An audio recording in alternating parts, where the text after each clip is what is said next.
Holly do, Holly do, Holly do. Hello, ladies and gentlemen. Welcome back to another episode of the Holly Dudes Podcast. My name is Tim. I'm Steve, and I'm so glad you're back, Tim. I am so glad. You held down the fort last week. You held it down, man. Thank you. Yeah. I appreciate that. I'm glad I managed to, have an adult beverage and stream of consciousness for an hour, You certainly had enough to talk about with Life of Chuck and Yeah, there was material. Materialists. I was glad you're back this week because I probably couldn't have held up an hour on my own this week. I don't have near as much movies that I saw this week, I guess, as I did then. My initial recording of 28 years later, Just the Tip is live. Just the Tip is live. It's fantastic. It's live. Check it out. Initial recording was over 50 minutes long. So, I mean, that movie alone, I could have talked about for about an hour, good and bad. Yeah. And then Elio, I got like 5 things to say.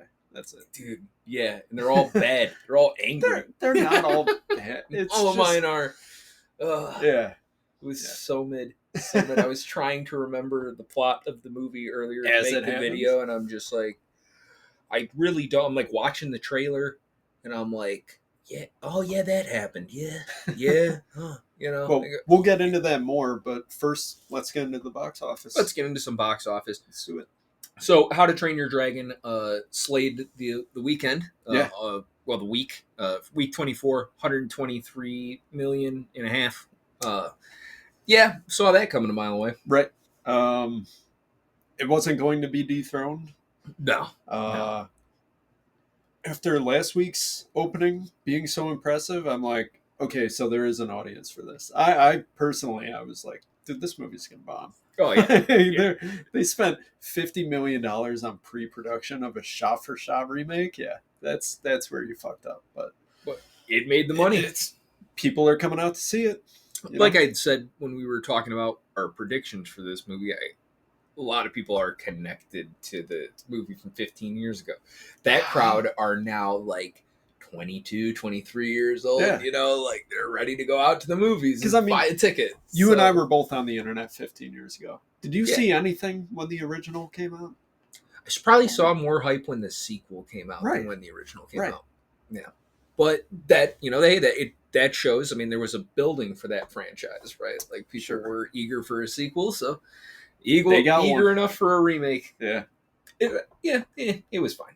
Yeah. Number 2, we have Lilo and Stitch for last weekend. So. Yep. Again, I'm not shocked at that at all. That's a juggernaut. Right. Powerhouse of a movie. Yep. Materialists in its debut weekend comes in at number 3. Yes, the movie I'm very excited for. Yes, I owe you. Oh, yes, excellent. I said it would get 35 million, but women, what are you doing? Ladies, girls don't go buy tickets, Tim. Guys, take your girls out to see this movie. I love social psychology and socioeconomics. Women don't buy movie tickets. Make me money. It's Chris Evans. Excellent. Chris Evans. Yeah, that's all right. You're not the only person I made money at work too. It's fine. It's fine. Made your ticket back? I did. I made every bit of my ticket back for this movie. Yes. Good.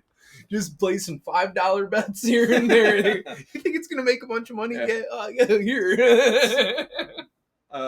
Box offices are coming to DraftKings and MGM Casino Sportsbook. Yeah. Really? Hollywood? No. I was gonna say, dude, man, like if somebody would give me a money line on box office, woo, we'd have a new living. Fuck this podcasting. I'm gonna just be a professional gambler. Yeah. Oh man, yeah, that'd be a lot of fun.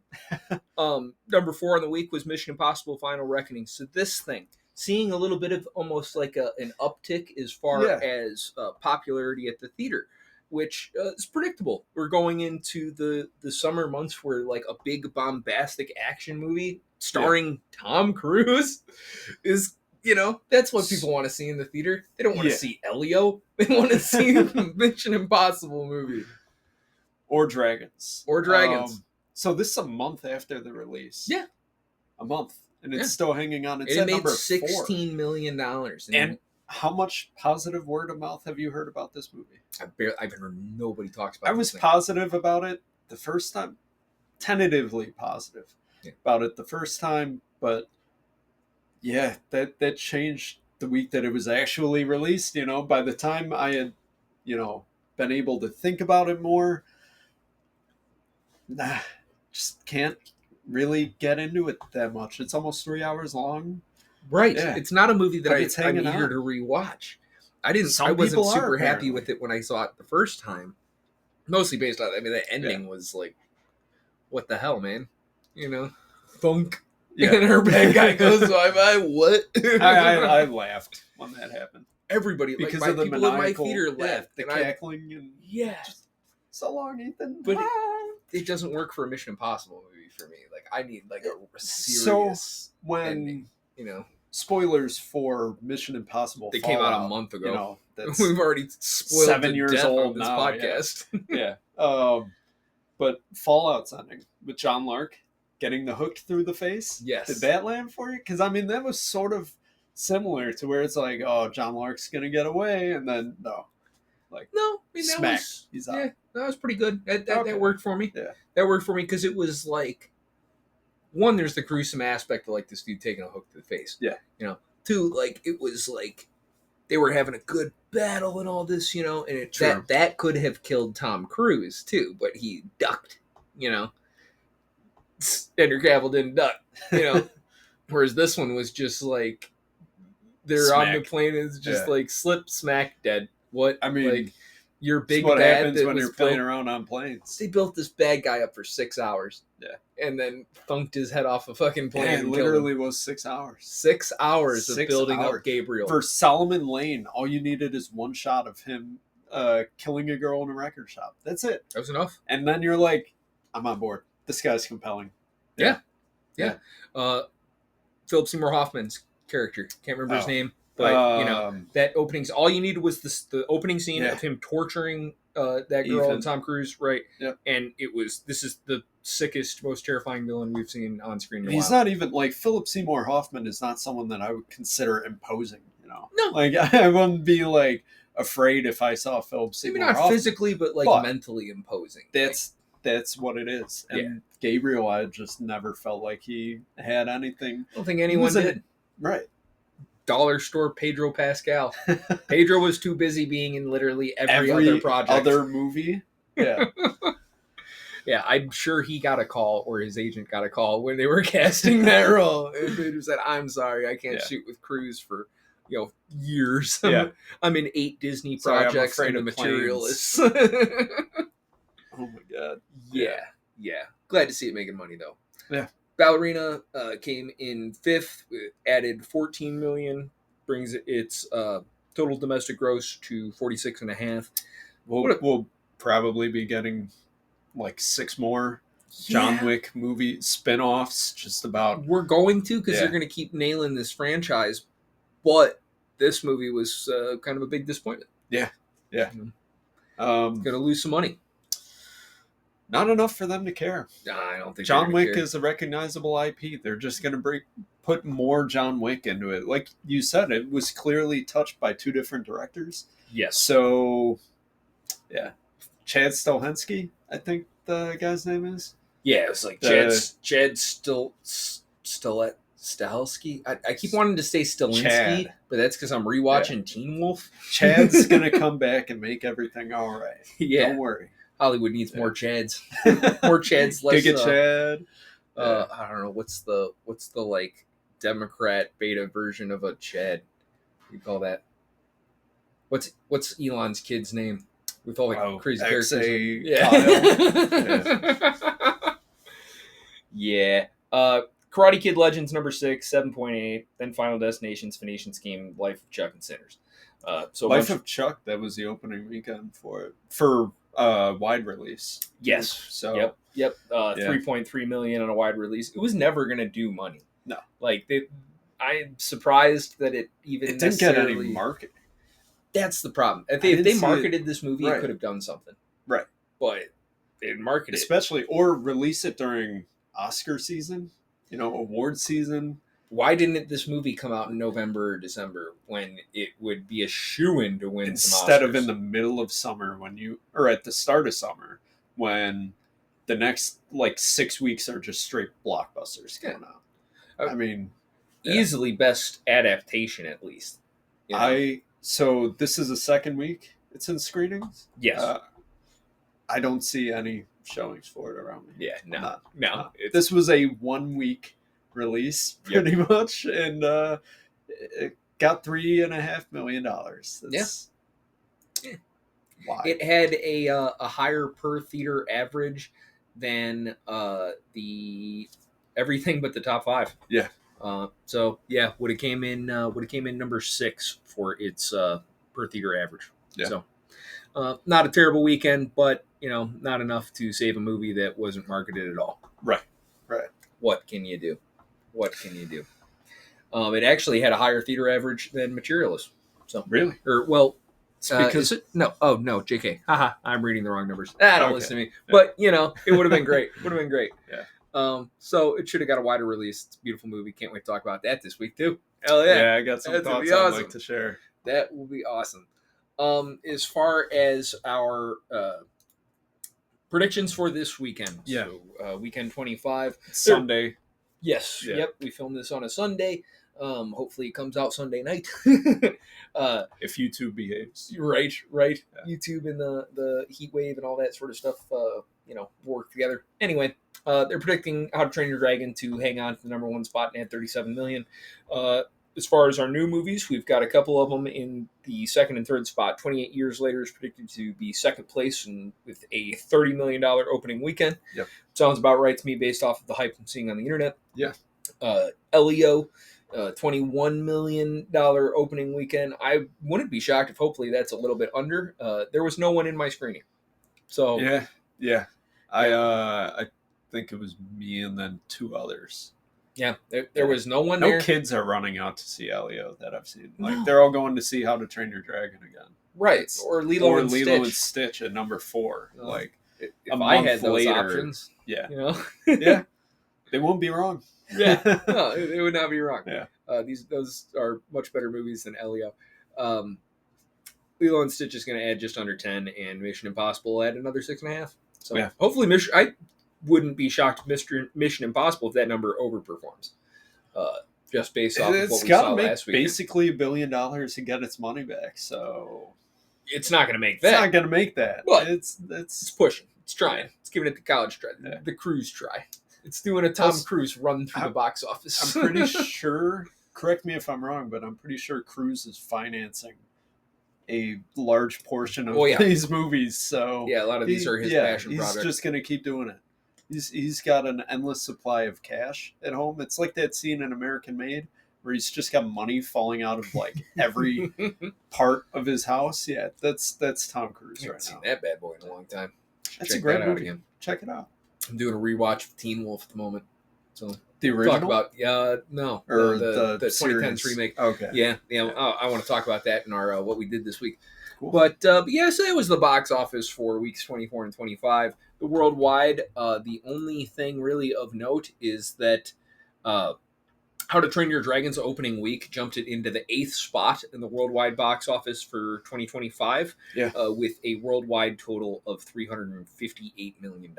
Yeah, so it's going to overtake Sinners this weekend, for sure. Oh, yeah. For sure, it's going to overtake Sinners, which is wild because... I mean, is it? Is it that surprising that an R-rated movie that everybody was like, wow, good for them, they made some money, gets overtaken by a nostalgia bait remake that children love? But there's no nostalgia. It's been 15 years. It's like being nostalgic for, COVID. Tim, this is 15 years for iPad kids. Okay. They live their life 7-second reel at a time. Yeah. Hey, dude, that's a fucking eternity, man. We need to make an Italian AI brain rot movie. Like what? Like Goodfellas for idiots? Yes. Goodfellas starring Shane Gillis. But it's tongue saw her. Oh yeah. Hell yeah. Yeah. We could do Tony Sopranos with Shane Gillis can play Tony Soprano, and you could have who's the skinny comedian with the little mustache, little Italian guy, he's got the dark hair and a mustache. Little rat-looking guy? Little rat-looking dude. He could be the Christopher. I know who you're talking about. And we could have Ron White be the fucking, the Paulie. kill Tony the whole time. Just, this scene sucks. Saying fuck. You're fat. He's Shane Gillis's kid. Yeah. You know, the kid. Oh my god. Yeah, no, that'd be fun. We should submit that to HBO. Yeah. That'd be a lot of fun. We could get the budget. Oh, yeah, it'd be fine. Yeah, that's our ticket to fame right there. Fuck this podcast. Make HBO series. Bombadil, Crocodile. Oh, man. So, well, which of these fantastic movies would you like to start off with, Tim? Start off with Elio, because we've both seen that. Well, all right. I guess we'll get into Elio. All right. So, we're back, and we're going to talk about Elio, and we have a guest star. I got this little new kitten. Her name is Boots, and she is adorable. She was found in traffic, and now she's mine. Oh, now she's crawling, yeah. She's escaping. Little camera shy. She's a little camera. Little camera shy. There's bright lights, and it's scary. Yeah. But and she also hated the movie Elio, so there's that. But here's that in panics. But yeah, so Elio. Well, Tim, what did you think about Elio? There's not much to say about Elio. It's just sort of there. It happens, and there's not much to it. So visually, it's good. I didn't see anything that I'm like, this looks like shit. Of course, it was touched by 3 different directors, so it better look good. But 3 different directors, for a an whole animated room movie. of writers. Yeah. What is this? It's a movie by committee. Yeah. And it feels like one. Yeah. It feels like something out of, an amateur's, like, book of ideas or something, you know? Like, but without any risk. No. They don't want any risk. They want to play it safe. This is the most, like, almost reads like Chat GPT, make me a kid's movie, please. Right. And, like, have it take place in outer space. Yeah. About an hour into the movie, right? You feel like it's sort of resolved, and then it changes, and you're like, dude, come on. Honestly, I would have no idea, because I don't remember anything, but except maybe the third act and whatever was in the trailer. So I remember a lot from the first act, because I hate the fucking kid, dude. I fucking hate that Elio, kid, dude. He is despise Elio. And that's a sign of a well-written child character, because kids are going to be, self-centered and annoying and, dead set on being right all the time. But, man, fuck this kid. Dude, fuck that kid. Fuck that kid, bro. Like, the whole time I'm watching this, I'm like, okay, he's obviously, like, he's a well-written kid, because I know kids exactly like this Elio. Yeah. You know what happens to those kids? They get shoved in a fucking locker. They get beat up, dude. Yeah. And you know what? I don't feel the least bit bad about it, bro. Right. Fucking assimilate. Like, I don't, like, this entire story, like, falls apart if this kid just, like, stops being a fucking weirdo and gets out and, like, makes some friends. The thing that completely lost me in this movie is the scene that it's also in the trailer, where the aunt pulls up to the, here, would you like to hold the talking cat? Here you go. Yeah, you can have that. We could use her like a talking stick at the circle. You're not holding the conch. She takes Elio to, like, that boot camp or whatever, and the kids are, like, playing football and sports, and they're, like, having a great time. Like, there's a whole group of kids, like, working together, having a great time playing this game in front of him, like, having fun. And she's like, I you don't see it now, but I think this will be good for you. And he's, like, mortified. Right. And I'm like, yeah, you know what? To the camps with you. Like, I'm done, I'm done. The villain, not the Lord Gregon or whatever, but the initial villain, the bully that they try setting up, is literally just defending his friend. Yeah. The friend follows along to this ham radio club where he just gets his equipment stolen. Yeah, like, he literally, legitimately. like, Elio just robs the kid on the beach, and his friend is like, no, give him his shit back. Hits him. Yeah. And then they're like, oh, he's a bully, watch out for him. It's like, no, dude, like, Elio just stole his shit. Right. Like, and so he fought back and got his shit back. Like, that's exactly what any real normal person should do.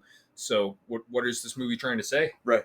And then they're like trying to say something bad is coming by them wearing alien masks and holding flashlights. Yeah. It's like, oh, you need to run. You need to panic, dude. They got flashlights? Oh, no. This was, like, again, a very written by committee movie. And it's so soft, you know? Yeah, she's squirming. Oh, she's squirming. You want to take a nap? You want to go back to your nap box? Yeah, she's ready for a nap. Come here, baby. Yeah, this thing is like, oh my gosh, completely, feels like an AI generated product. It doesn't feel like something with like a real heart and soul, and it's like, you talking about Boots or the movie? No, she's the best. She's the best kitty. The best kitty.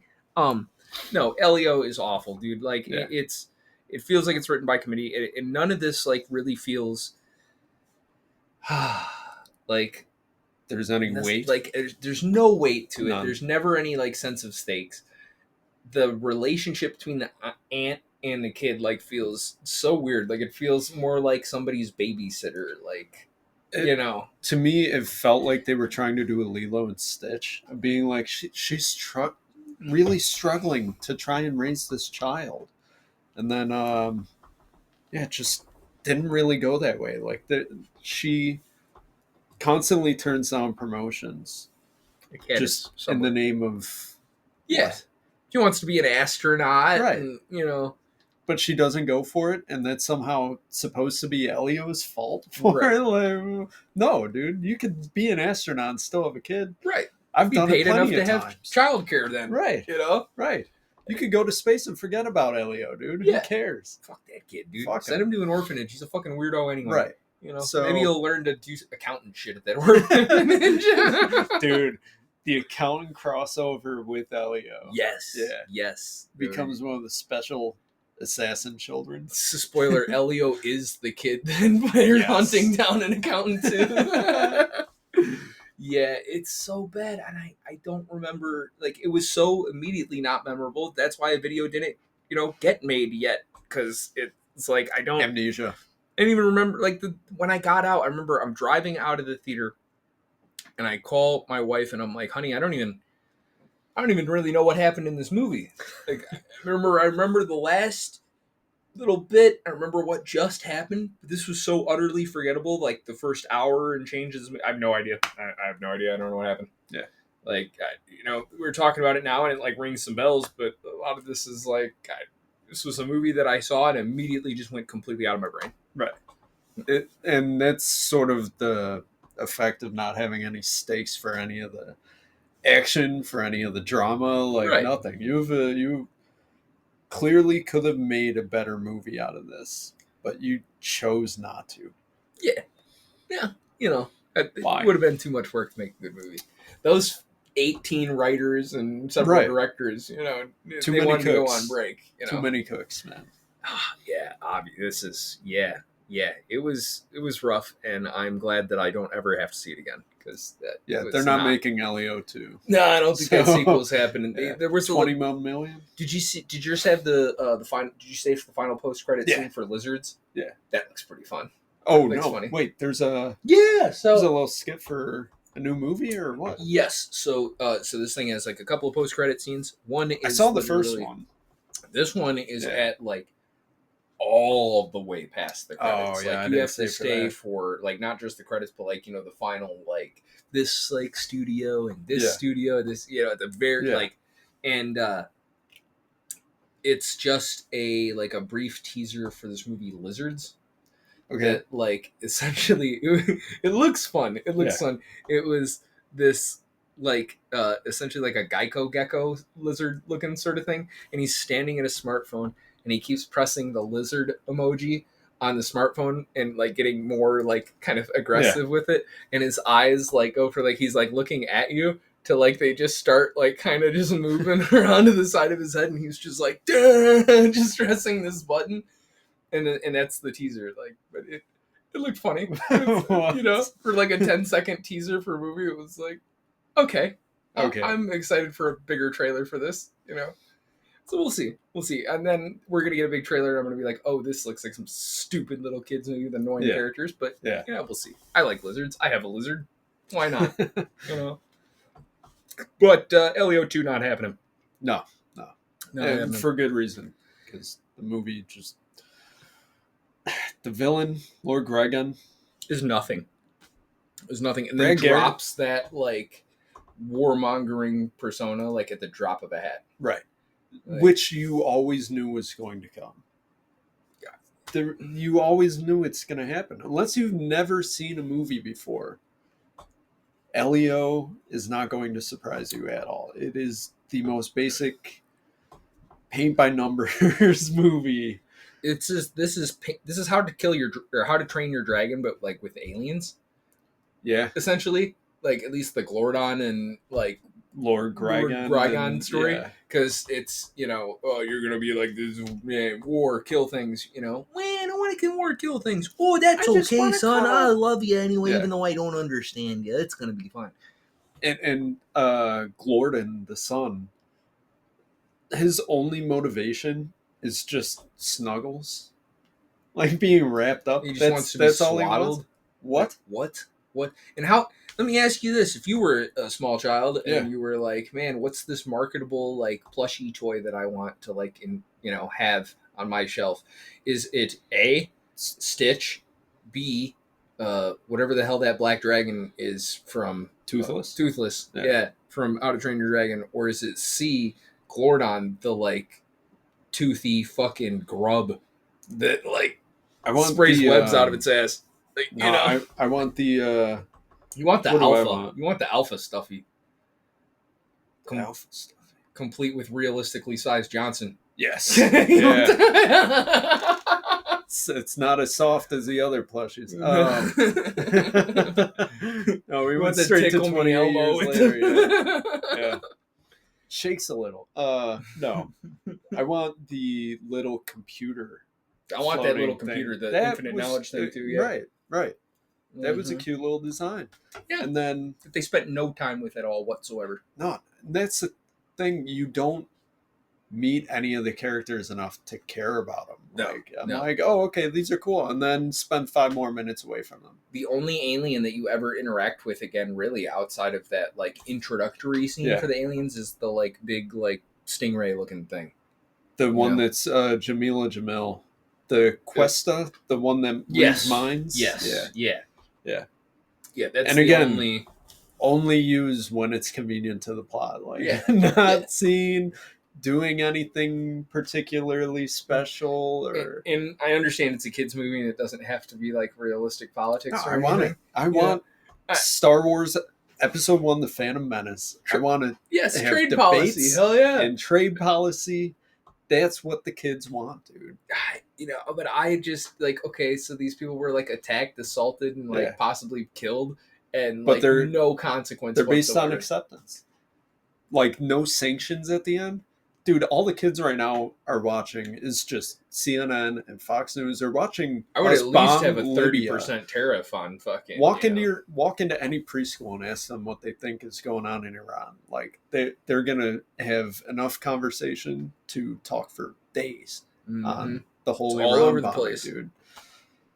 But ask them, hey, should the Communiverse accept Lord Gregon's apology, even though he just imprisoned all of them for like. What, couple days? Yeah. Couple days? Like yeah.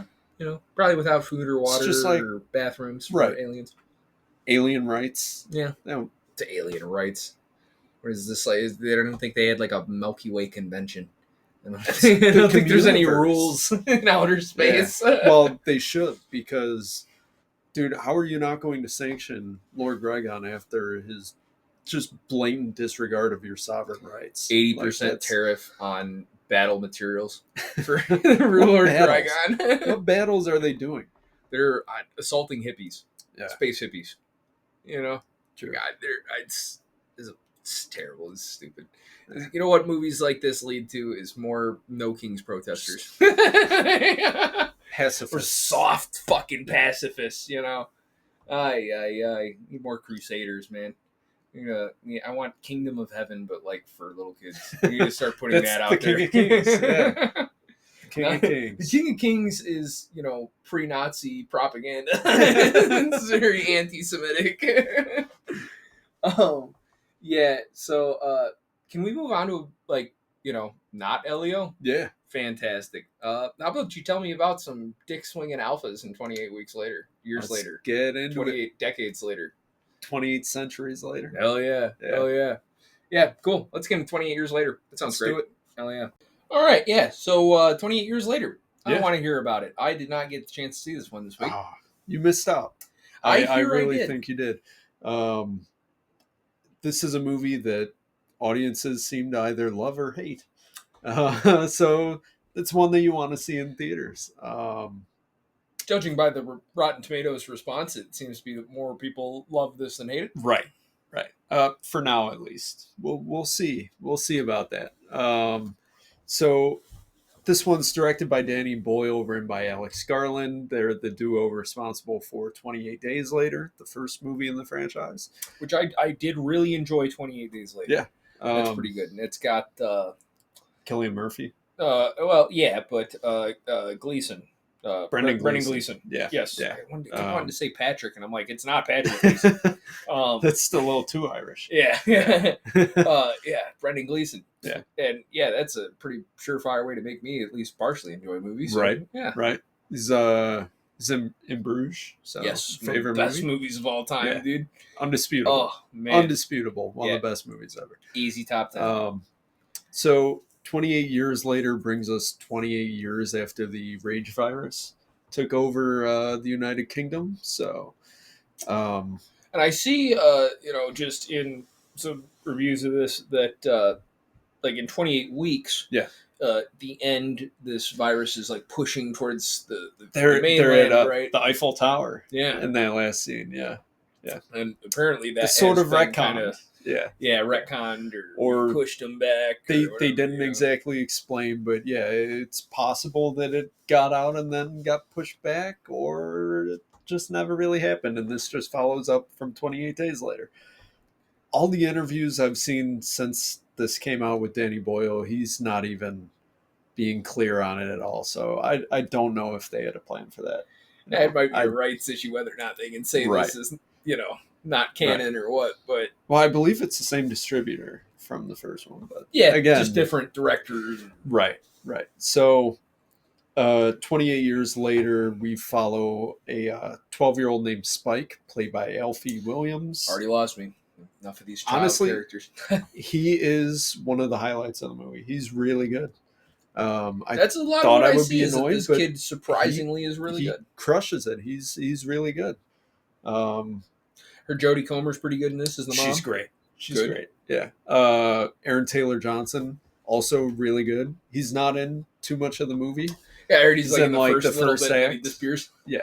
They just sort of follow Alfie and the mom. So gonna get into some spoilers here. So Jodie Comer's character has an unknown illness, which leaves her sort of demented, almost not demented, but she forgets. Are we in full spoilers here? Yeah, we are in full spoilers. Full spoilers. Yeah, I saw that. Dr. Kelson's like, "Oh, you got some cancer or whatever." Yeah. So, Alfie comes back after his first venture with his dad, and they're like at some welcome home, or not Alfie, Spike. So they're at some welcome home Spike party, and Aaron Taylor Johnson's character Jamie is, just lying about his son's accomplishments out there. Excellent. Like, and the kid's trying to be humble and be like, "Nah, Dad, I missed like every shot I took after those first ones. I missed all of them." And Jamie clearly, like, he's a great character. Aaron Taylor Johnson is Jamie because he's deeply flawed, in which he's just cheating on his dying wife, and lying about his son, but at the same time you can tell that he cares. He's protective of him. He teaches him all the right things, so he's just a kind of a piece of shit. Fair enough. So after Spike sees this, he catches his dad cheating, during the party. Goes home and grabs his mom, says, let's go. There's a doctor out there, because their first venture out there, he sees smoke. He's like, what the hell is that? He's like, don't worry about it. And so when he gets home, he asks his grandpa, I'm assuming. I don't think they clarified the relationship, but this old man who was watching Jodie Comer's character while they were out, he's like, hey, there was a fire out there. He's like, oh yeah, that's Dr. Kelson, just still out there, I guess, still surviving out on the mainland. And so he's like, there are no doctors left. What are you talking about? He's like, oh yeah, it's Dr. Kelson. He was a really good doctor back in the day, 30 years ago. 30 years ago, right? Medicine hasn't changed. So Spike gets the idea that, this doctor was available this whole time, and yet my dad's just watched his wife suffer this whole time. Like, no, I'm going out there. I'm bringing my mom. We're going to get some answers. And so that's what he does. He pulls a knife on his dad. Dad rips it out of his hands, folds it, and then just hands it back to him, lets him go. Nice. So they go out onto the mainland, and his dad was like, yeah, dude, go on, get eaten, get the fuck out of here, man. I can bang my side piece in peace, man. I'll start again. Oh. He's the Aaron Taylor Johnson. Oh, yeah, dude, he's fine. He's got plenty of options on that. I'm sure he can have any little survivor villager that he wants. I mean, at some point they did make a joke about, oh, there's only like how many people on that island? I'm sure some of you are inbred, right? Like, oh my god, yeah. So that was funny.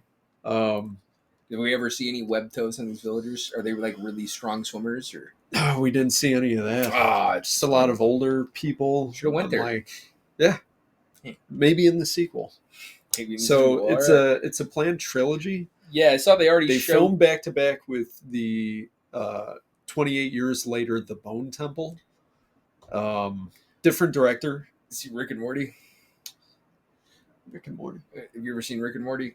Yeah, first season 1. Remember they're at like that theme park inside that guy, and then Jerry World. No, it's not Jerry World. It's like that homeless Santa guy. Yeah. And there's that character played by dude who does like the Tonight Show or some shit. It's glasses. He's like a British comedian. Stephen Colbert. No, it's not Stephen Colbert. He's much more annoying than Colbert. Oliver something. You talking about the carpool karaoke guy? No, not the carpool karaoke James guy. Something. No, I thought it was Oliver something. But anyway, he looks like he was like this. Anyway, whatever. It was like a Jurassic World. Or whatever. He's voiced by this fucking comedian, right? So there's it's like the director of like this theme park, the like fucking he's like an octopus or some shit or whatever, and there he's like, Morty, would you like to ride the Bone Train? That's what I think every time I see this Bone Temple title. Like, the Bone Temple. I'm sure it is a Bone Temple. Yeah. Hell yeah, dude. That zombie had to get pregnant somehow, and I'm sure Dr. Kelson's pretty fucking lonely. There's a lot of zombie dong in this movie. All the zombies, infected. Sorry, I'm going to say zombies because they are zombies. They're not undead. They're just rotting. Yeah. But there is a lot of dong. Oh, yeah. For some reason, they're all naked. Clothes fell off, rotted off, got pulled off, whatever. Why? They clearly have some moments of lucidity in this. Towards the end, there is a zombie birth scene. Yes. Where the mother shows trust and isn't enraged, and she trusts the people, and they're able to work together. So clearly there is some humanity still in them. Yeah. Why are you nude? Well, put some clothes on, man. Little clothes, pair of shorts. That's a cultural invention, man. The level of clothing is relative. When did the loincloth come around? After we ate the fruit from the tree in the Garden of Eden, and they felt shame. Yeah. That's when the loincloth came around. Forgot that part of the book. Something like that. Yeah. I don't know. That's the closest thing I have for an answer for you. Okay. We're not anthropologists. I'm sorry. Yeah. But so Spike and his mother Isla go on to the mainland. They come across a NATO soldier whose group was the boat sank, and so they made it to the shore of the mainland. I don't know why you would go there. I'd just stay in the water. I'd drown. Not a Fair chance. enough. So they go onto the mainland. Eric is the only survivor after the rest of them get their heads ripped off. This is, I assume, That's- the shit that was in the trailer with them, on the yeah. beach and they're In like, the sewer. tunnel And, yeah. So the signature move of the alphas, which are these, stronger, smarter, more well-hung zombies, more well is hung. Excellent. just ripping the head and spine out of them. Which, like, the first time it happens, you're like, that's fucking cool. Yeah. They do it like 4 fucking times. Oh boy. I'm like, come on. It loses You its can pizzazz find a after more that. creative way to kill. Even like, the Predator this is only does it usually once per movie. Right. The Predator's got all types of weapons where it keeps things interesting. Some spiral hook shaped shit. Like, you can't just bash their head in. So you're You saying gotta you wanted rip to see their him head use off? his other lethal weapon? Yeah. Beat somebody to Dude. death with that hammer in between his legs?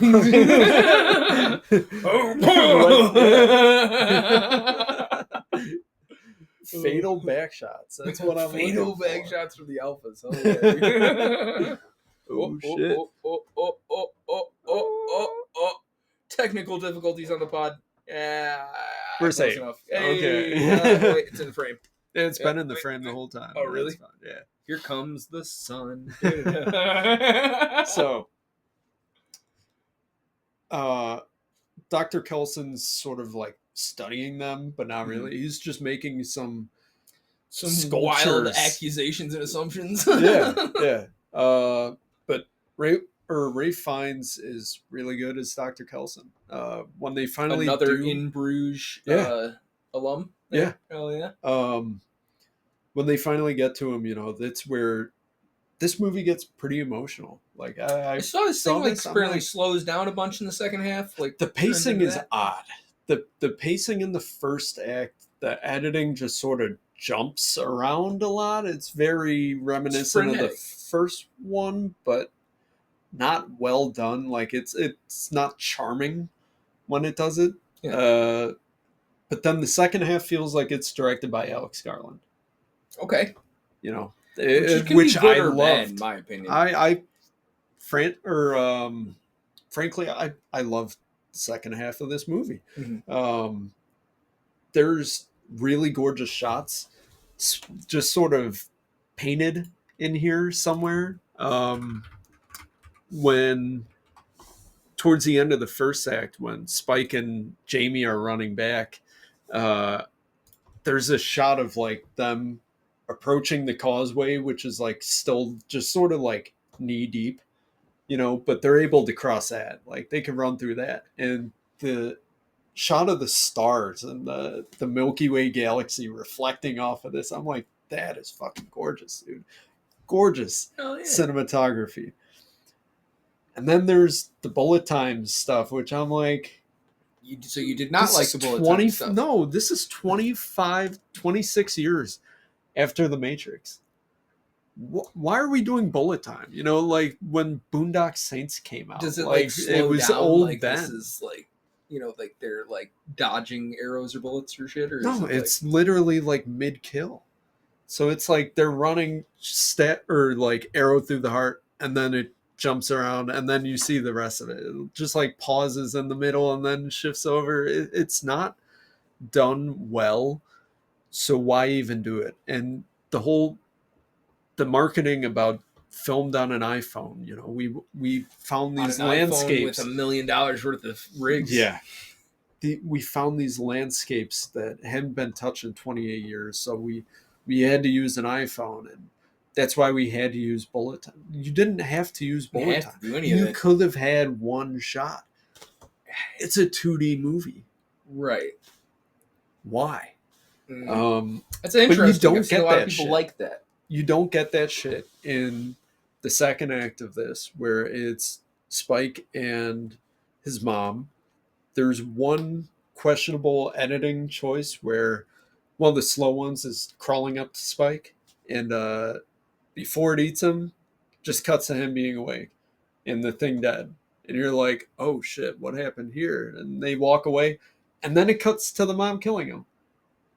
It's like, why wouldn't you put that in when it happens? Ease the tension there. Instead you cut, and the scene's over, and then you cut back to it? Huh. Why?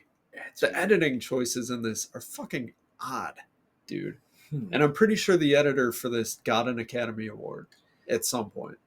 That's how I felt with Annihilation, which is, so when you said you really Alex Garland, yeah, I like Annihilation. I hate Annihilation.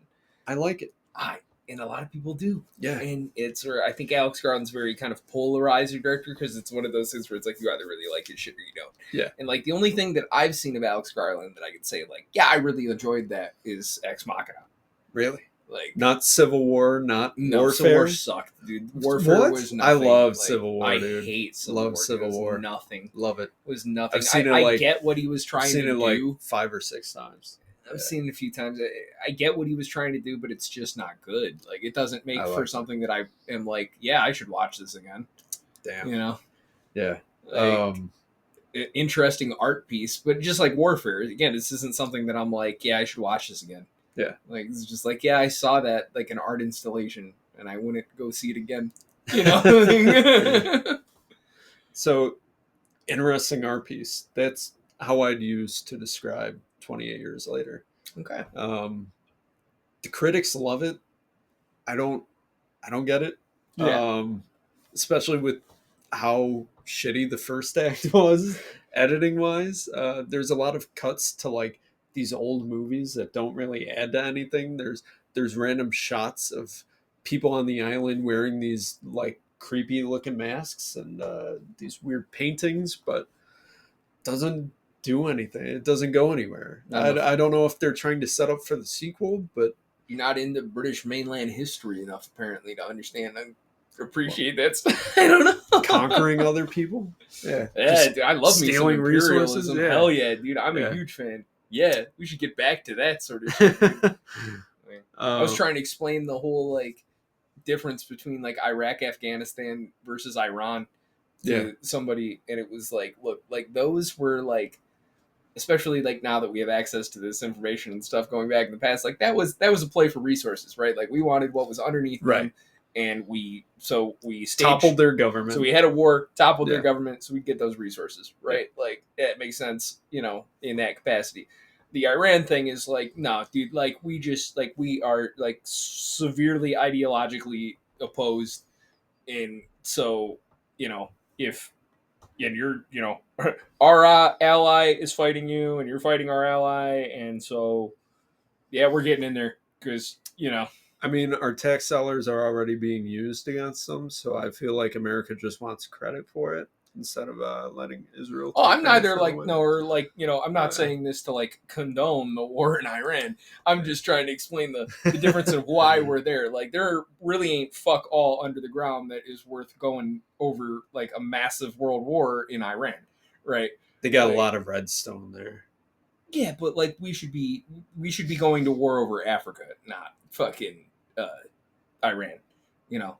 Like I predict that like that final world, whether it's World War III or World War IV or whatever, like the final battle is Africa, because that's where the resources. Rare earth minerals and shit are, right? And China has imposed its will over there, so we are eventually going to have to fight back for that sort of thing, and that's going to be the final continent, right? Because it's a continent that doesn't all have comes itself back. To like, well, yeah, it's all going to come back to Africa because they're never going to create themselves enough power to be like a threat to the rest of the world, right? So it's just going to be people taking advantage of them, and eventually it's going to be this superpower versus this superpower. It's probably going to be us and China, and it's going to be like a custody battle between two abusive parents. I prefer we just eliminate the enemy and win. More resources for us. How did we? Where did we get to this conversation?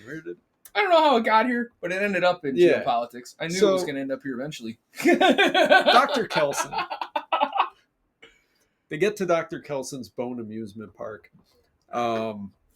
where he's like doing his tests on Jodie Comer, who's now like pretty lucid. You know, she's in a good state of mind right now. And he's like, yeah, you got cancer. And she just like sort of nods at him. She's like, yeah, that's what I thought.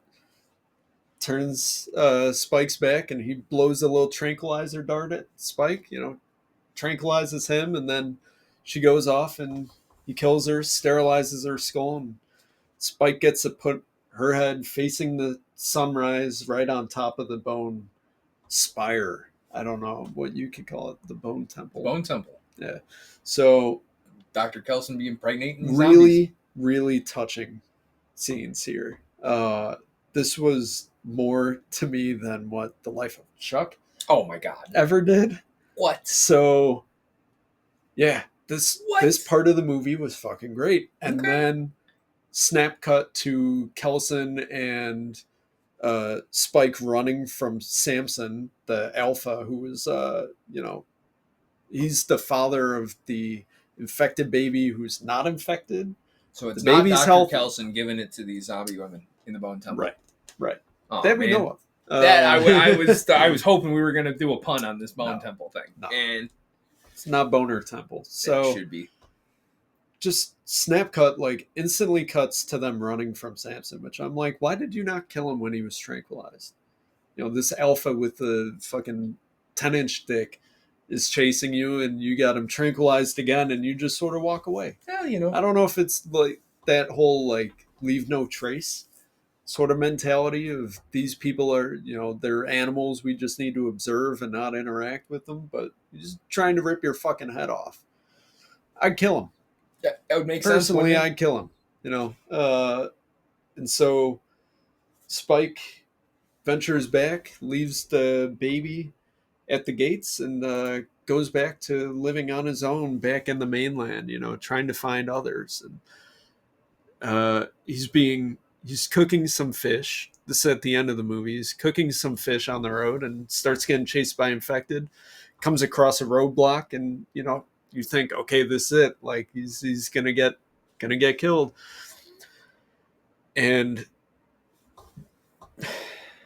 the Jimmy Savile ninjas. Jimmy Savile ninjas. Jack O'Connell comes out, and he's wearing a tracksuit and gold chains, and he's got long bleached hair, and they're jumping around like Power Rangers, and just fucking why? This was the dumbest thing I saw I that have was seen. a left hook. Dude, what the fuck? What the fuck? He's the kid This was from so the beginning fucking that stupid. gets eaten Yeah, with he's the Teletubbies. Yeah. He's watching the Teletubbies in the beginning. Jimmy, you need to stay quiet. Don't leave from this room. Then he runs over and he sees his dad in the church, and the dad gives him this cross necklace, which he's then wearing at the end. And it's fucking stupid, dude. If this is the direction they're going with the sequel, fuck, I am not. No, this was so stupid. The first half of the movie, I was like, or the first act, first like 20 to 25 minutes, I'm like, this is not very good. And then there's that scene or that shot of the stars, and they're running back to the gates, and it's tense. And then, I'm like, oh shit, okay, yeah, this is actually pretty good. And then the whole act with Jodie Comer, and I'm like, this is really fucking good. And then the last like 5 minutes, what are we doing? What are we watching? What is this? Yeah. Why? Well, I don't mean to burst your bubble, and if there is one left of hopes for the future of this franchise, but the Bone Temple is directed by Nia DaCosta, who did The Marvels. Yeah. So, probably not going anywhere good. This was probably like the best that you're gonna get out of these. We'll see how the third one is. Dude, you were this fucking close. You were this fucking close. How did you not pull this out? Like, who let this happen? I'm sure if you asked Simone Biles, she'd say sticking the landing is probably the hardest part. So maybe that was it. I mean, dude, no way to end one it. more set of eyes on this, they would have been like, what the fuck? Reoccurring theme in this podcast. Just about every week we say, damn, somebody needed to run this through one more time. Please studios, if you're watching, before you release your movies, just send them to us. Send them to one us. more fresh set of We'll eyes. fix them. I'll do it for like, I don't know, $20 an hour. $20 an hour, free movie ticket. You know. Yeah. You know, I don't even need credits. I don't even need credits. Yeah. Just send your unfinished film to me. I'll be able to tell you, hey, no, that's fucked up. Like, another thing that I don't know how I got in this fucking, giant, highly anticipated movie.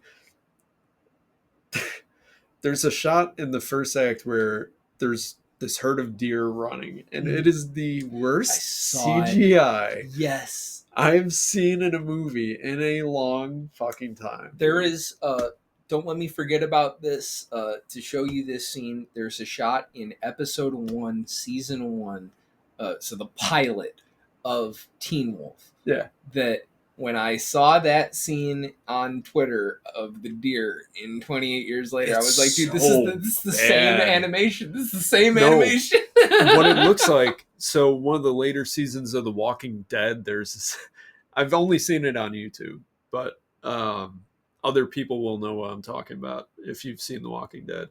There's a scene where Rick and Michonne are like fighting off zombies at an amusement park, and there's a deer in there, and it's like the same horrible quality CGI, just not even comped into the shot. Deer. Horrible deer. Excellent. And yeah, I don't know how you can have that, but then also the scene at night with the alpha chasing them to the gates of their community, and it's fucking magnificent. Magnificent fucking shot. I stick the landing. One more pass at the editor. I don't know. It's 2025, baby. Yeah. So this movie had a lot going for it, but all in all, where are we heading with this? Right. Where is this bad boy going? Probably straight to hell, judging by the next director. Yeah. But it should have been Alex Garland to direct these. He doesn't want to do movies anymore, though. Too bad. He said he just wants to write. He doesn't want to direct anymore. Too bad. Get out there. Start filming. Too bad, Alex. Shit. At least tell them what the fuck to do. Get your ass off the couch. Direct your stupid movie. Studios, throw money at this dude because he would clean this shit up. This shit Oscar worthy. Fucking performance from Jodie Comer. Yeah. And then you get that at the end, and you're like, man, what? Reddit seemed to love the Jimmy Power Savile Ranger, Jimmy Savile. The Savile Rangers. Hell yeah, dude.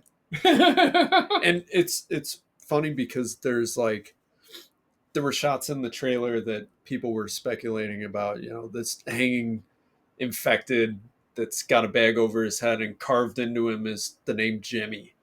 And you're like, oh shit. And then there's another shot where they're walking past this old building or this old home, and it says, what does it say? It's like, behold, Jimmy saves us or some shit, There's hints of this Jimmy going on, and you obviously the first scene, the opening scene is Jimmy, the child, running away from it. And so you're like building up this hype about, oh shit, Jimmy's probably a badass. And then fucking ninjas, dude. Fucking ninjas, dog. Power Ranger bullshit. Hell what yeah. The fuck? What are we watching? That's literally the part I'm like most stoked to see on this once it goes to streaming. You're gonna. How does it have such a high rating? That's an excellent question. That is an excellent question. Yeah. I don't know, man. People seem to love this movie. People seem to love this stuff. If you do, good for you. Putting the shit aside, it's got great bones in there. No pun intended of the Bone Temple, but there's just too much going on. Yeah. Hold on, we got to take a quick break. We'll be right back. Yeah, we're back from the break. We were running out of time at the counter there. But 28 years later, it was a movie. It happened. You watched. Happened. Hell yeah. So the main reason I didn't watch this movie, right? One, I got a little kitten, so I've been kind of busy the past couple of days setting up for my first cat. Never had a cat before. So I've been dealing with that stuff. But also, So I like 28 Days Later. Mhm.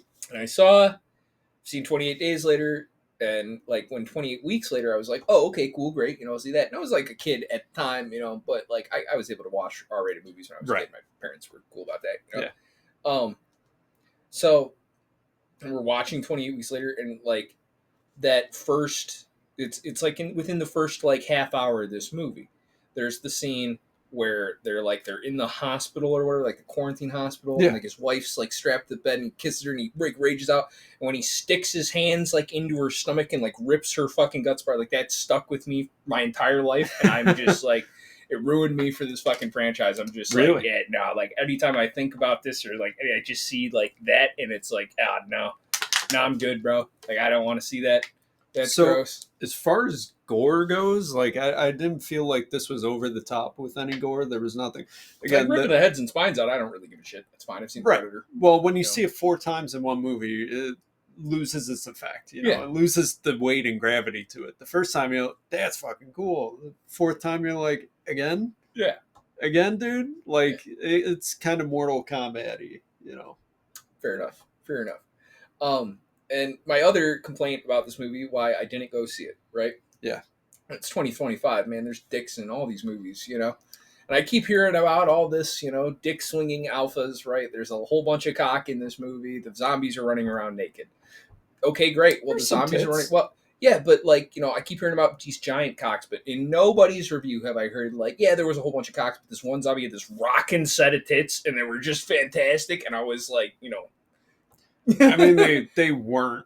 It's clearly prosthetics, but yeah, sure. Yeah, sure. There's tits. Nah, are they like zombie tits? Like wacky? Yeah, exactly. No. Like pregnant zombie tits. I'm sure that some fucking strippers got bit in the zombie apocalypse, right? So like there are rocking double D's out swinging around in this apocalypse somewhere. We just got to find them, and we got to get them in the next movie. I'm pretty sure there's some straight to DVD zombie stripper movies out there. You can watch them for free on the hub anytime. Probably better visual effects. Maybe. Probably. But this is definitely one that like maybe I'll check out down the road on streaming. But like I said, that's a wheel I don't want to spin. I don't want to see a woman get eaten alive by her husband in that fashion. That's no, not interested. So, but I'm glad that you saw it. You had some moments that you enjoyed, and it was kind of it was a movie. It was a movie that happened. Maybe next week would be better. On to the next movie. Yes. So the other thing that now finally both of us have seen, so we can really talk about it. The Life of Chuck. It's been what?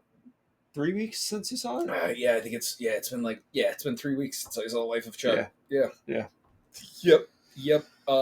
As you all know from my videos on this thing, me repeatedly crying about this movie, right? Like life-changing. Oh man, I loved it. Got a great kick out of it. Very curious to hear what you thought. Give me your thoughts on this movie. Everyone's heard my thoughts. The first act, I mean, dude, amazing. Yeah, amazing. You have the building tension of just the world is ending, and no one seems to care or be doing anything about it. They're just going about their lives like none of this is weird. There was a volcano in Germany. Matthew Lillard's monologue going on about how the world is just shit. That shit broke me, dude. 10 minutes into this movie, and I was not the only one because I heard the sniffles in the audience of watching Matthew Lillard in this monologue. So it opens with part 3, technically. Yes. Yeah. It's the story kind of told backwards. Yeah. The world is ending. It follows Chiwetel Ejiofor, who's a teacher. I'm glad you took the bullet of trying to pronounce that name right. Chiwetel Ejiofor. Better job than I'll ever do. Been around for like 15 years, dude. Have you seen my complexion? I'll never be able to pronounce it correctly. All right. I'll keep doing it. Anytime you need his name pronounced, just Chiwetel Ejiofor. So he's a teacher who's trying his best, as these kids clearly just have more important shit going on. You know, the world is ending. They got no internet. David Dastmalchian's got no Pornhub. No Pornhub, dude. I It's the end of the love world. it. He's just like, you know, Pornhub is down, like crying. Like, yeah. So the first act just has these moments that I'm like, dude, I'm sucked right in. Yeah. Like, yeah. sucked right in. The world is ending. Holy fuck. I think it's a huge benefit that like they didn't do an extensive marketing for this movie, and I've never read the They Life didn't of do any Chuck, marketing. so for this I went movie, into dude. this completely blind. I didn't know what was happening. You're Yeah. watching this, and you don't like unless you've read the short story. You don't know what Right. is happening. I mean, in front of you. so there's signs with Karen Gillan. Karen Gillan's character. Karen Gillan's character. You can pronounce that one. I'll pronounce Chiwetel Ejiofor. Damn. Yeah. So when you hear the heart rate monitor going, and they're all like that, I'm like, okay, this is not taking place in reality. Like, I quickly got that, and then, you know, there's other It signs is with a the stars reality. all go. We are multitudes. We are multitudes. Yeah. It is So a reality. it's a reality. It's a reality. It's not the reality. So they're a divorced couple who realize that they want to spend the end of times together, you know, in each other's comfort. Yeah. And companionship, and so they do that and watch as the very last stars explode and fade away, and light is gone, and then the rest of the movie sucks. I'm sorry, I hated the rest of the movie, man. I disagree. I hated the rest of the fucking movie, dude. Aside from disagree. Mia Sarah as the grandmother, and you know, Jacob Tremblay is good. Mm-hmm. He's good. Mia Sarah is great, but she's only in fucking like 6 minutes. The rest of the movie fucking sucked, man. I'm sorry. I liked this the take from Mark dancing was Hamill, fucking though. stupid.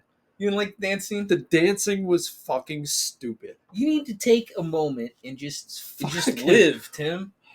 Like, so, okay. If I saw people dancing and a crowd gathering around them, I'd walk right past it. That's not for me. You've never danced in the street to a street performance? To a fucking drummer? No.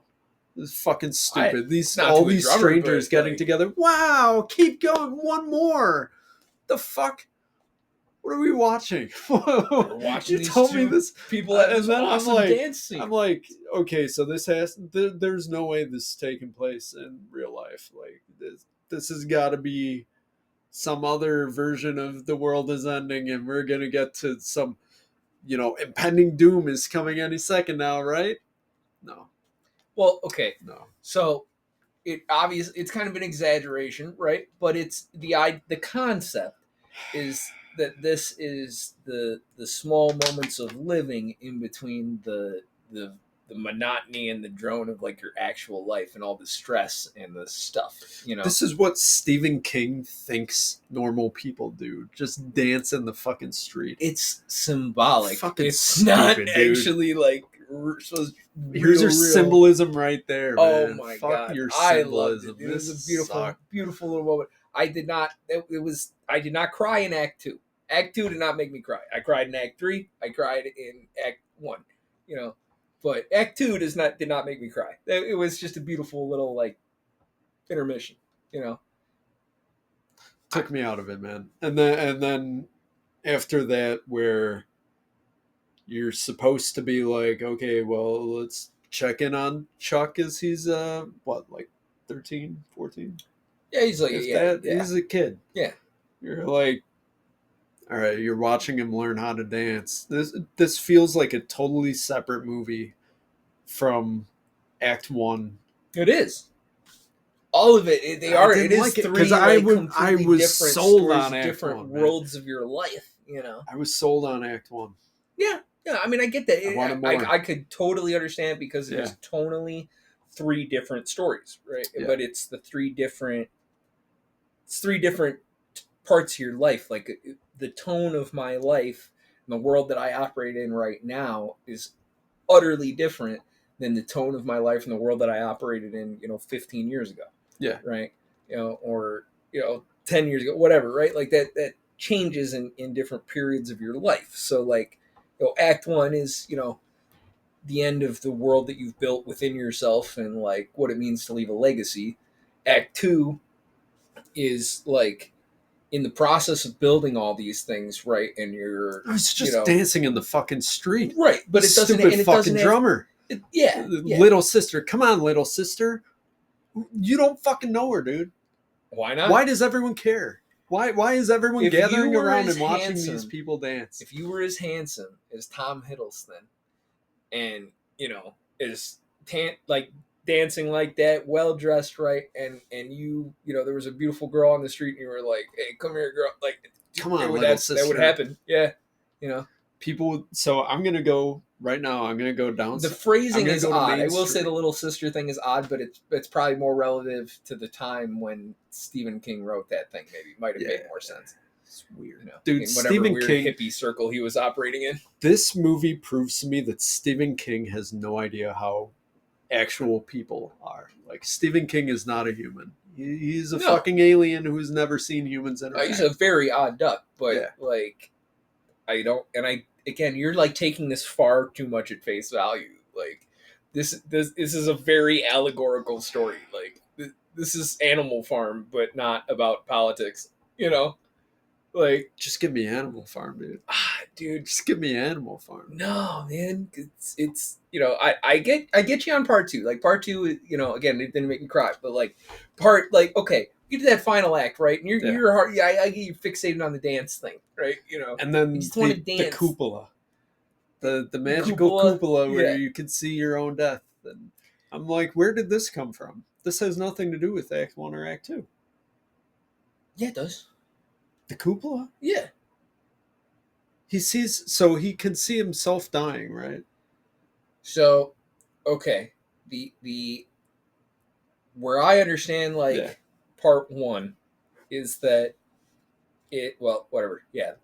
Act 1, which is the third act of this movie, whatever. Yeah, confusing. Act 1, part 3. Yeah. So what I understand this to be is like, would you want to know, and how would that change you, and you get like 3 different sides of this argument, right? Or he's given the choice between two ends, right? You get the mom or the grandma or whatever, who didn't know, and she just kind of like carries on in her life, right? Everything's cool. And then you get Mark Hamill, who like he knows, right? So what does he do? He buries himself in numbers and fear and drowning himself in alcohol, right? So it presents, young Jacob Tremblay, Tom Hiddleston, young Chuck Krantz, the option then of like, how are you going to proceed, right? Like, how like that the end is going to come for you. How do you proceed? And he chooses then, and by telling this backwards, it's kind of, to just carry on, right? And that he's going to live his life and try to, make something of it. So then you get Act 2, right, where he has that pullback in his brain, where like in the busyness of trying to go about your work, day-to-day life, right? All these numbers, like, stop, breathe, live your life, dance in the fucking street, whatever it is, to feel alive, and then the end, right? He's built all these things, and what is that? What does it mean, right? Well, eventually it ends with you. It's your world and it's your reality, and you do with it, as whatever makes you feel right. And that's like kind of the point, is death, and seeing that death coming is kind of like it'll haunt the world you at large, right? Like, it's like, well, no, it's choosing between like, do I just do like, do I follow this specific path? Do I do, paint by numbers, right, 100% of the way? Or do I just, you just live your life and enjoy it, because in the end, it's going to end and there ain't nothing you can do about it, right? So, enjoy those moments, find those people that you love spending time with, and that, and, try to do the best you can, right? I don't know. That's what I got out of it. You can find that lesson in a Final Destination movie. I'm just gonna... Yeah, but it's not told anywhere near as beautifully. The Dancing, man. Choose to be a better person. Dance in the street, man. Have an impromptu concert in fucking Strawberry Field, dude. Like, fuck it. Sometimes, you just have a good time. Right?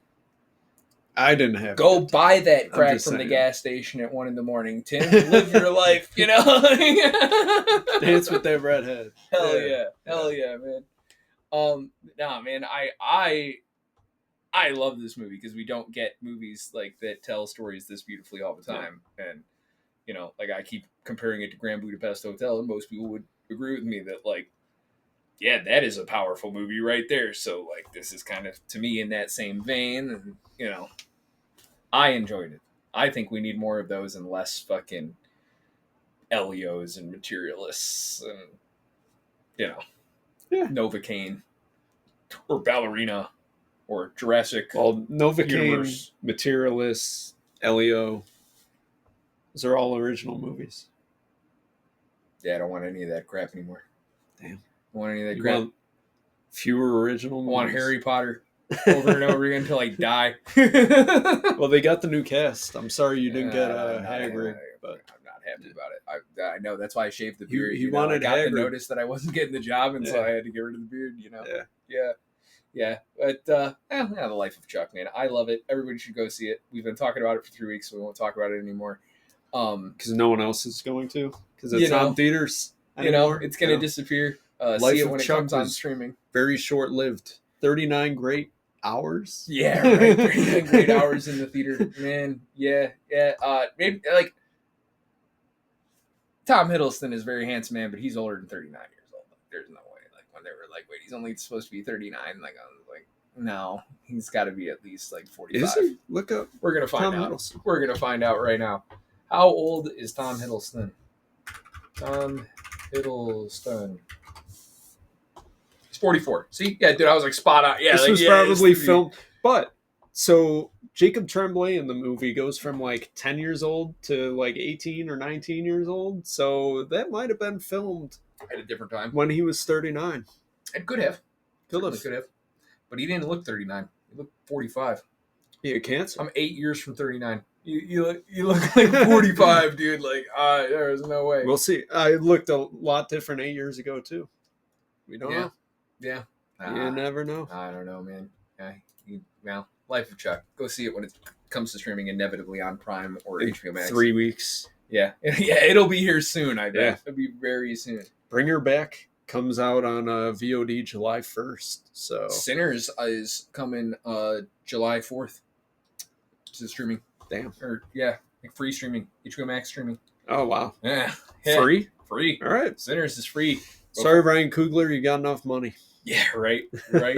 Yeah. So before episode 16, Wow. rewatch Sinners. That'd be cool. Yeah. Or no, 17. Yeah. Whatever. Oh, fuck math, dude. Like we're not running through this again. Yeah. Two idiots who can't do math. Yeah. Oh my God. So 14. This is episode 15. Yes. Because 14 was Dude Solo. Prior so 15, to 17. 16. Yeah. Whatever. Yeah. What'd you do this week, Tim? I worked. I recovered from being sick. So Yes. no longer sick. Fully Excellent. healthy. Thank you. Hell yeah. What else did I do? Mostly just worked. Watched movies. Oh yeah. You? Oh yeah. The fun part. So outside of getting a cat, I which was like she was found like in traffic. This was a universal cat distribution system find. Yeah. I did not like go out and like The world sent you adopt this her. cat. I didn't pay money for Yeah. this cat, right? Like this was where I live is a very rural area. There's strays all over the place. So my recommendation is if a cat just wanders into your yard and it needs a home, well then there you Accept them. go. Yeah. Like, there's your cat. They're Don't yours. go spend money, right? Yeah. Like, wait for the universe to give you one. Yeah. Which worked out. Now I've got this beautiful kitten who's getting Super along just sweet, fine. dude. Yeah. She's the sweetest. Oh, dude, yeah, she's great. She's great. I think her and my dog, like, they're gonna find a way to coexist. It's gonna be great.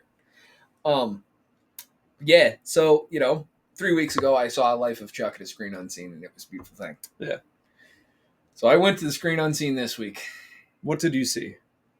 40 acres. And it changed your life? Yeah, it's the first movie I've walked out of in years. You've seen some stinkers this year too. I've seen some. You've seen some awful stinkers. movies. Just horrendously awful. This thing is so bad, and everybody's just glazing this thing on the internet. Like every review I read is like, "Oh, dude, this is a beautiful movie." No, it's not. No, it's not. This is a hunk of junk, right? Damn. This is a hunk of junk. I'm not gonna like get super into this because everybody's just gonna be mad at me and call me a racist on the internet. Whatever. I don't want to deal with any of that, right? You know, He gets called racist in real life enough. All right? whatever. Come on. I don't need to deal with any of this crap. But it's not good, dude. It's like it's supposed to be some kind of post-apocalypse where farmland is an incredibly valuable resource. So it's like this family that's like mixed race family. They're like black and then like native indigenous, and they like have a farm and mind you, this is post-apocalypse and they grow fucking weed. Like that's their thing. So they could trade weed for like if supplies. the world was ending, wouldn't you want some weed? I would want some weed, but I wouldn't like. Okay, if scarcity of farmland is our number one resource, how much of this am I? Are going to really devote some of my scarce? There's no potatoes, no rice. You know, just weed. There's just weed, right? Like, so that's dumb. Like, what? You know, we're still growing weed. Like, how many people are alive? We're going to hundreds. We're just out here growing weed to trade. What? You know. So that's hilarious. Then, so essentially they have this farm, and of course the evil white people are coming to take their land, you know. So and they're cannibals or whatever, you know.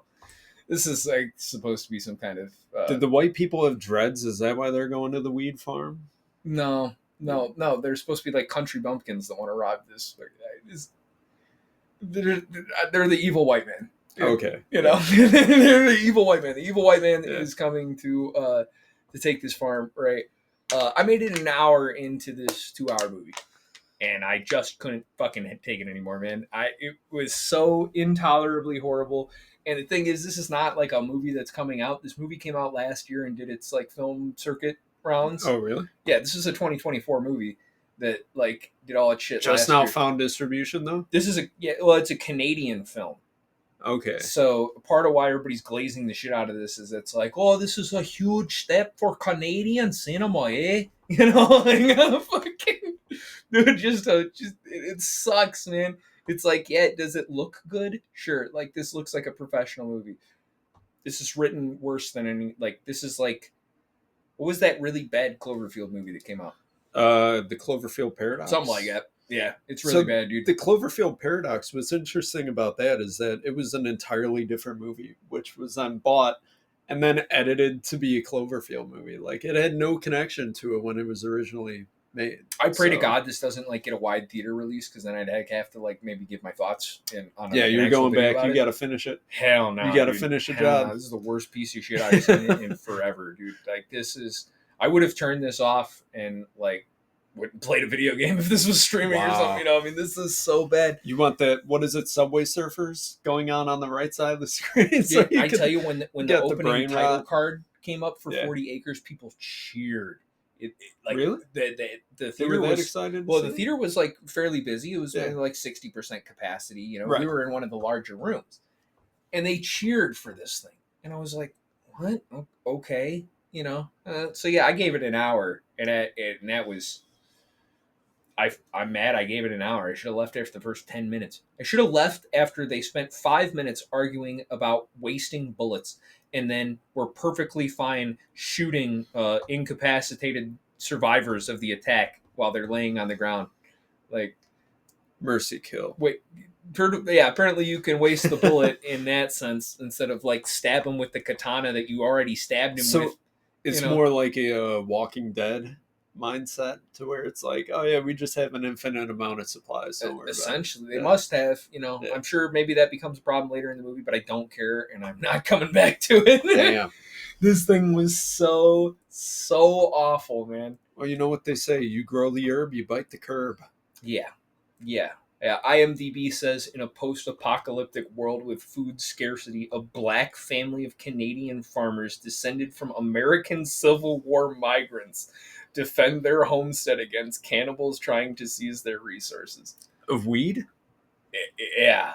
Like, it's... They're not going to, like, the farm full of corn, or... Oh, they ate those folks already, so now they got to eat the weed people because they want to make edibles. Because they got all the fucking corn and shit, you know? They made the whiskey out of the corn, the shitty Canadian whiskey. I'm sorry to Canadians, but your whiskey is fucking horrible. Canadian whiskey is really bad. Fucking dude. horrible. I'm dude. sorry, Canadians. Your whiskey's bad. It's really bad. The Japs got it on you, Do what man. the Japanese are doing and just copy the Scottish, and you'll be fine. Like, You know? I don't know what the fuck you're doing. You're even closer to the Scots. Like, what the hell are you doing? Like, you're one step there. above the Germans as far as whiskey quality goes. Like, that's not a good thing. The Germans can't do wine. The Germans can't do whiskey. They do beer really well. But that Rumpel. you got to find. Yeah, you got Jaeger. You got to find your niche, and it's not whiskey. I'm sorry. Do like I don't know, some maple based maple flavored whiskey. That sounds heinous. Yeah, I don't want any of that. Sounds like something no doctor would recommend. You know, Just sort of sticks in the back of your throat. Yeah. I don't ever want to see this movie ever again. Yeah. The surprising American accents for these Canadian farmers too. Like, Not everyone's gonna have some Canadian. hey there, ho there. That's interesting that they sound like they're from a suburb of Detroit. Hey, Sault Ste. Marie isn't that far, you know. I mean, they're right there at the border, Detroit. I don't ever want to see this. I don't. I hope it never comes back. I hope I don't see it on my Prime. I hope it doesn't get recommended to me on fucking Hulu or Max, and I hope it just disappears. As soon as you step out of the room, I'm going to Google on your computer 40 acres a million Make times. it my background. And it's going to be Danielle on every Deadweiler ad, is my background with her stupid I'll go katana. I'll go on your Amazon and order a 40 acre shirt, and then you're going to have it recommended until the end of time. Well, guys, it's been really great doing this podcast with you. I think I'll leave this to Yeah. So that was round one. I do have to step away real quick. I'll be right back. Yeah. So 40 Acres, bad movie. Yeah. Never see that again. Yeah. It all sucked. Other thing. So I am like the biggest Teen Wolf fan ever. At least the remake.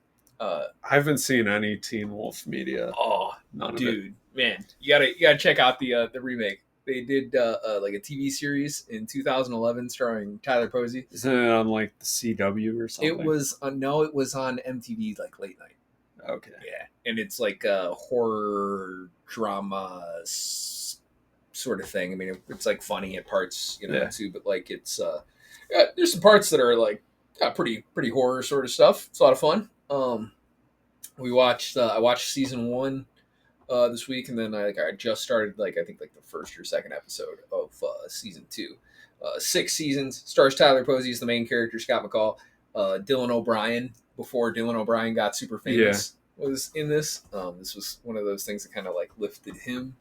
He plays like the kind of human sidekick to the main Teen Wolf character, and he's fucking hilarious in this thing. He's the main comedic relief. I watched the first episode with a girl I was talking to in college, and I remember finding it so silly, so goofy. Dude, the main villain is just standing there with the leather jacket, and they're like, that's Derek, dude. Derek Hale.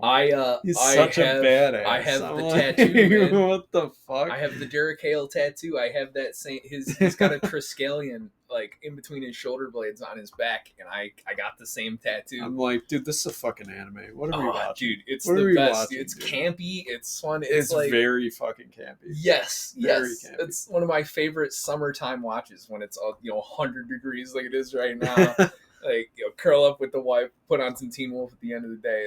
That's my American comfort horror story, sort of thing. Which is also campy and horrible. Oh yeah, American Horror Story. I'm not a big American Horror Story fan, but this has much hotter people. This is they're also, all fucking models. This is also very horny. This is a very horny series. Tyler Posey, Tyler Hoechlin, our Superman and Lois Superman. You get Crystal Reed is like the main love interest. Holland Roden, dude, how Holland Roden didn't get in like all the major movies out of this series is completely beyond me, because she's like stunning and very talented actress too. Dude, they're like the later seasons, you get a whole bunch of fun characters. You get Shelley Henning comes into this, I think in like 5 or 6. And then she comes back. How many for the seasons movie. did they make? 6. Oh my god. And then Colton Haynes is one of the main characters too. He is just stud kind of sort of antagonist, bad guy, on and off again, anti-hero sort of character. Yeah. Oh, dude, yeah, but I can't believe you hate on my Derek Hale with his leather jacket, dude, dog. He's fucking goofy. He's edgy as fuck, dude. Yeah. He's edgy as fuck. You know who reminded me of the Derek Hale sort of character? When they introduced the other Greyjoy. Remember, the guy shows up with the leather jacket with stars cut out of it in Game of Thrones. I'm like, man, are we watching Teen Wolf? This is the goofiest fucking character I've ever seen. This is not made. Euron Greyjoy, dude. Euron Greyjoy, dude. Euron is like a terrifying villain in the books. They don't do it justice at all. Horrible in the show, dude. It's strongly implied in the books that he may or may not even be able to be killed. He's like this kind of omnipotent being to a point, like in control. He's of the seas and like, obsessed with this like destiny and shit. Like he's way more of a villain in the books than he is in the series. Yeah, and then in the series, he's just right out of Once Upon a Time. Yeah, this is corny as fuck. Yeah. But yeah, no, it's great. Dude, Teen Wolf, love me the shit out of some Teen Wolf, man. It's fantastic. The mom, I can't remember who plays Scott McCall's mother here. Melissa Ponzio is his mother in this, and she is like, she's the Marissa Tomei Aunt May, like 10 years before that happened, right? Like spot on. Yeah. Like Marissa Tomei probably watched this and went, "Yeah, I'm just gonna do that." It's the same exact character down to like the look, the way they talk and act. Like it's great. Of course, so I'll fall in love all over again. Oh yeah. Dude. Oh yeah. She's a very attractive woman of a certain age, Ian Bohen is Peter Hale, the like main reoccurring villain throughout this thing. It's fantastic. You get so you remember in the Batman with Robert Pattinson, when they go to the ice lounge or whatever, like, what is it? The Twins? 40 Below, the Twins. Yeah. This is where they came from. Oh, cool. They're in this thing. Yeah. Charlie Carver and wherever the other one is on there. But that's what they're from. They're from Teen Wolf. Pedro Pascal was probably in it too at some point. Yeah, he shows up, but they cut him in half right away. Like, good. They don't have fucking money for you, bro. It's not your time. Get out of my show. He had to go find Dakota Johnson somewhere. Oh God, Dakota Johnson, what a bum. She's a bum, dude. she's incredibly mid, dude. And you could, like I think I said this in the solo cast, but Dakota Johnson, right? Like she's an incredibly mid actress, and she's pretty. But you could find that pretty of a girl at like the supermarket on a Friday afternoon, man. Like it's not, nothing special. It's not going to stop me in my tracks and make me like hunt her down and give her my number. And if you're gonna like go with the I can't act, then they gotta be. There's gotta be something here, right? Otherwise, like, what are we doing? Like, so you put She's just that good of a matchmaker. Dude. You put Caitlin Clark with some makeup and the same level of acting skills out here, probably. Got people to watch the WNBA. Dude, I tell you, what put Caitlin Clark in a movie? What get me to watch the WNBA is like I follow a lot of sports media, obviously, right? But so I see the highlights and shit, and I've tried to watch some games, but it's just mostly bad basketball, and I couldn't really do it. They have been marketing the WNBA completely wrong. Completely wrong. How should they do it? I had never heard of Sophie Cunningham until she started standing up for Caitlin Clark. That should be the face of your WNBA franchise, dude. Like, right. Have you seen Sophie Cunningham? Black belt? I'm about to blow your mind, dude. think of your typical WNBA star right now. Okay. Before I pull this up and It's like Draymond Green in a wig. Yeah, Draymond Green in a wig. Yeah, no, this is Sophie Cunningham. So, Okay. that like market that. Yeah. Market that, dude. Not all these, Draymond Green and the goddamn wig types running around, or fucking who's that? Who's the dude with the unibrow? Oh shit. Kareem? Anthony Davis? Anthony Davis. Yeah, fucking Anthony Davis bitches looking around, running around here, Dude, the first time I saw Lonzo Ball, I'm like, there's no fucking way that that's an actual person. Look at how fucking ugly that guy is. Dude. NBA.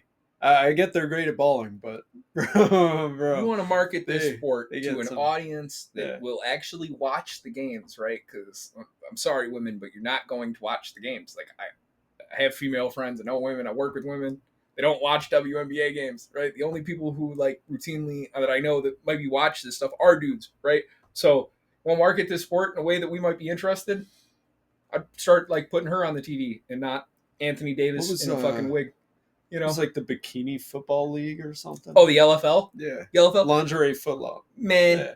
So you say whatever you want about the objectification of women in the LFL, but everyone I know who, like myself, used to watch the LFL games, Of course, loved that stuff, dude. Like, because they hit the shit out of each other. Right. Them girls, like, full on sprint, bam, blast each other. They're doing that in WNBA though. They are now, yeah. They are. They are now because they got a white girl showing them up. Clark, dude. They got that little white girl from Iowa in there, so now we've got hate crimes on the WNBA floor. I'm cool for it, man. I think we need the Trace Leches go out there, kick some ass. Huge fan. And hell yeah. Go. That's how I would market the WNBA. Put the Trace Leches out there. Pretty white girls. Pretty white girls, kicking ass, fighting girls. Hell yeah, dude. Because I've been on fucking TikTok before. I know what gets clicks, So you know how the algorithm works. like that will, I promise that'll raise your ticket prices a lot more than putting fucking Angel Reese out there, dude. Like, yeah. But that's the WNBA. That's my take on women's sports. I hope it wasn't too male. We're getting deplatformed right now, I know. It's fine. Yeah. It's fine. Hate sells clicks. There goes the sponsors that we were just about to announce. I'm sorry, guys. I don't give a shit. We're going to get sponsored by the Fever. I'm going to get the meat Sophie Cunningham. Oh, man. Think they'll name the stadium after us? Maybe, dude. Holly Dude Stadium, bro. I would settle for like a suite in the boxes, our own skybox. Hell yeah. Yeah. Hell yeah. Can I share the profits when I rent it out like to other parties $50? who actually want to see an WNBA game? Yeah. Hell yeah. Yeah, that was pretty much all I did this week. And I didn't really have a whole lot going on. I was busy with the cat. So we'll try again next week. Yeah. Cool. Next week is F1 and Mithrigan 2.0. Yeah. So what do you think is going to make more money, Tim? Which movie do you think will make some more money, Tim? God. I think F1. F1's got more marketing to it. Mithrigan's going to make its money back, but it's not going to hit F1. I think F1 too. Yeah. Well, I don't. The only thing, F1's like 3 hours long. It's long. It's a long movie. But look at what happened with Mission Impossible Week 24. True.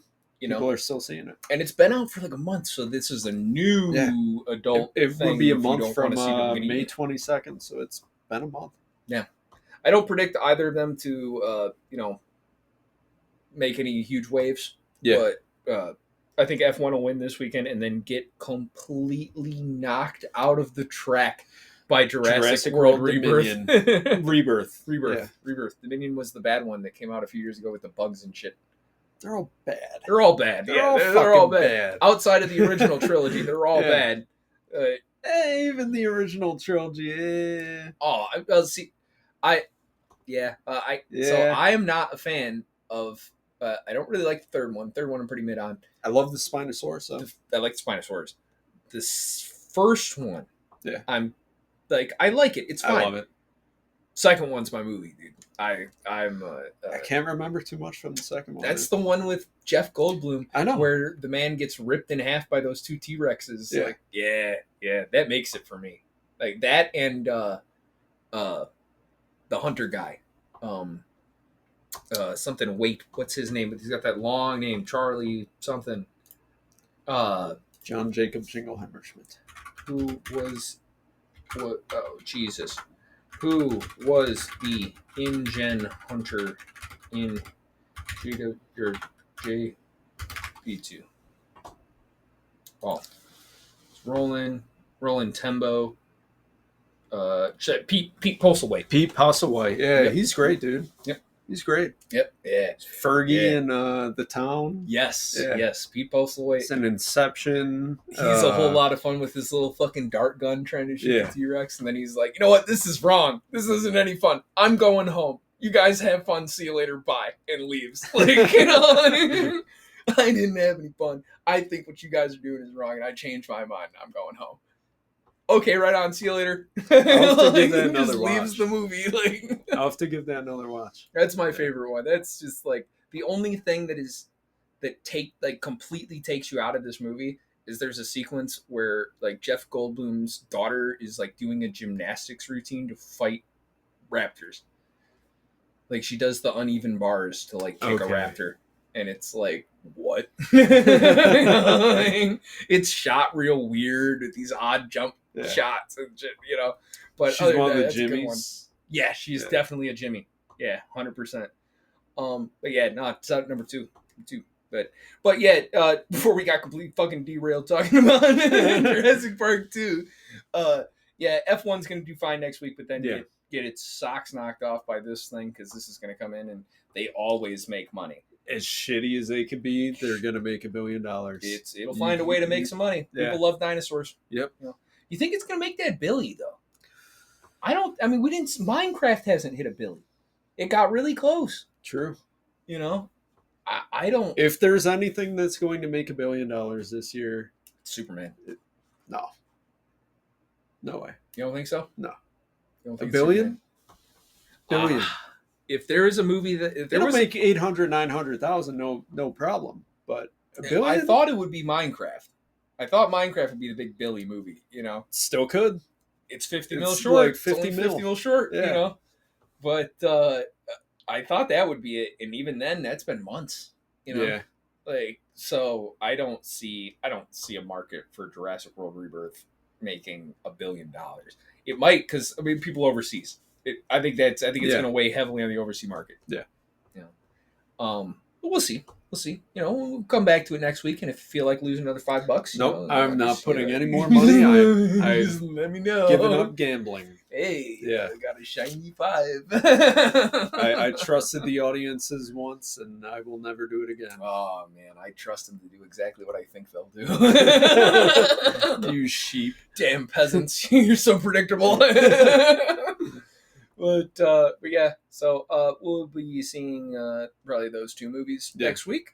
Pretty excited for that. 2 movies that I hopefully won't hate to death, so that's fine. Yeah. Maybe Mithrigan. I haven't seen the first one, so. First one's all right. Yeah. It's predictable. If you've seen any of the marketing for it, you know exactly what to expect. But I'm going to check that out prior just so I have a frame of reference, I guess, going into this thing. But it looks fine. So we'll see. I mean, they show like 3 major parts of the first one in the trailer for Mithrigan 2. So I get the gist. You know, Yeah. she was the bad guy and was trying to kill everybody, protecting the little girl. And now we're bringing her back. We're doing a T2. Yeah, Yeah. we're gonna do T2 with this goofy little TikTok dancing bitch. Right on. Hell yeah. Yeah, it'll be fine. It'll make $1 billion. I'll go see F1. Me too. Yeah. Me too. Yep. I'm sure we'll probably both see F1. I'm pretty much planning on seeing Mithrigan 2.0 and probably be the only person in the theater, but you know, be fine. We'll see. We'll see. But that just about wraps it up for me, man. Anything else you want to throw into this tremendously long podcast we've made this week? I got nothing. Hell yeah. Well, as usual, folks, we much appreciate you guys sticking with us. Please like and subscribe. Love to see the numbers going up. And for the maybe 10 of you who are going to listen to this, you know, thanks again. Yeah. Right? Oh, yeah. But we will see you guys next week for episode 16. Enjoy the outro. We'll see y'all next time.